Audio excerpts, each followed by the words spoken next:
Rocky, ঘূর্ণিঝড় মোকাবিলায় খুলনা জেলা প্রশাসন কি ব্যবস্থা নিয়েছে সেটি জানাবেন, আর সেই সাথে খুলনার আবহাওয়ার এখনকার চিত্র কেমন দেখছেন? ধন্যবাদ দিনিয়া। আপনারা ইতিমধ্যে জেনেছেন যে আসলে 10 নম্বর বিপদ সংকেত দেওয়া হয়েছে ঘূর্ণিঝড় রিমালকে কেন্দ্র করে। কিন্তু আমরা যদি একটু দেখাই যে খুলনায় কিন্তু এখনো একটা গুমোট ভাব থেকে গিয়েছে এবং একটু রোদ আছে, তবে বাতাসের বেগ আছে।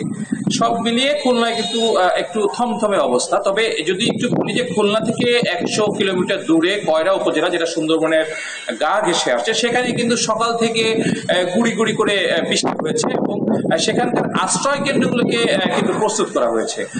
আমরা আপনাদের মাধ্যমে জানাতে চাই দর্শকদের যে খুলনা জেলা প্রশাসন কিন্তু ঘূর্ণিঝড় রেমাল মোকাবিলার জন্য যথেষ্ট পরিমাণ উদ্যোগ নিয়েছে। তারা আমাদেরকে যেটি জানিয়েছেন যে তারা 604টি সাইক্লোন সেন্টার প্রস্তুত রেখেছে ঘূর্ণিঝড় রেমালের জন্য। পাশাপাশি 5000-এরও বেশি স্বেচ্ছাসেবক কর্মী আছে যারা মাঠে থাকবে এদেরকে সহযোগিতা করার জন্য।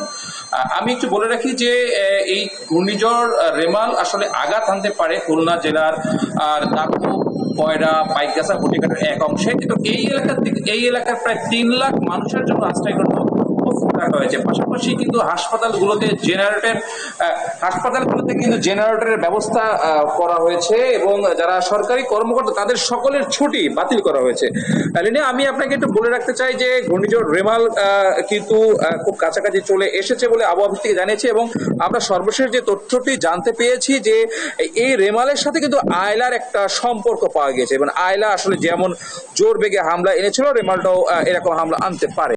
আমরা উপকূলের একাধিক মানুষের সাথে কথা বলে যেটা জানতে পেরেছি, তারা কিন্তু আসলে আতঙ্কিত যে আসলে ঘূর্ণিঝড় রেমালটা কতটা ভয়ঙ্কর হতে পারে।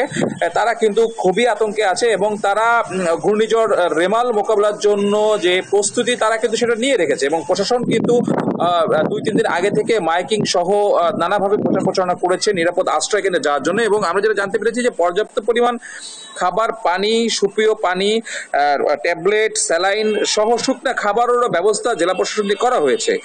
আমি আরো একটু বলে রাখতে পারি যে সব থেকে বেশি ঝুঁকিতে আছে কিন্তু খুলনার একদম শেষ প্রান্তে, যেটা 110 কিলোমিটার দূরে প্রায় কয়রা উপজেলা, এটা কিন্তু খুবই ঝুঁকিতে আছে কারণ একদম সুন্দরবনের গা ঘেঁষে এটা। সুন্দরবনে আগা থানার পরেই প্রথম ঝাপটা কিন্তু আসলে কয়রার উপরে এসে পড়ে। আসলে কয়রার উপজেলার আমরা যে জনপ্রতিনিধি আছে তারা আমাদেরকে জানিয়েছে যে এখানকার বেশ কয়েকটি বেড়িবাঁধ সংস্কার করা হয়েছে। তবে যদি ঝড়ের অবস্থা যদি খুব খারাপ হয় সেক্ষেত্রে এই বেড়িবাঁধগুলো ঝুঁকিপূর্ণ অবস্থায় থাকতে পারে। সেক্ষেত্রে যদি বেড়িবাঁধ ভেঙে প্লাবিত হয়ে যায় তাহলে বড় ধরনের ক্ষতি এবং আশঙ্কার সম্ভাবনা হয়েছে। আমরা আরেকটু বলে রাখি যে এখন কিন্তু কিছু কিছু মানুষ আস্তে আস্তে করে কিন্তু যে আশ্রয় কেন্দ্রগুলো আছে এই আশ্রয় কেন্দ্র যাওয়ার প্রস্তুতি নিয়েছে। খুলনা থেকে রিমেল বিষয়ে এটা ছিল আমার কাছে সর্বশেষ খবর। রকি, ধন্যবাদ আপনাকে। দর্শক, খুলনার আবহাওয়ার এখনকার চিত্র সম্পর্কে বিস্তারিত জানাচ্ছিলেন সহকর্মী রকি।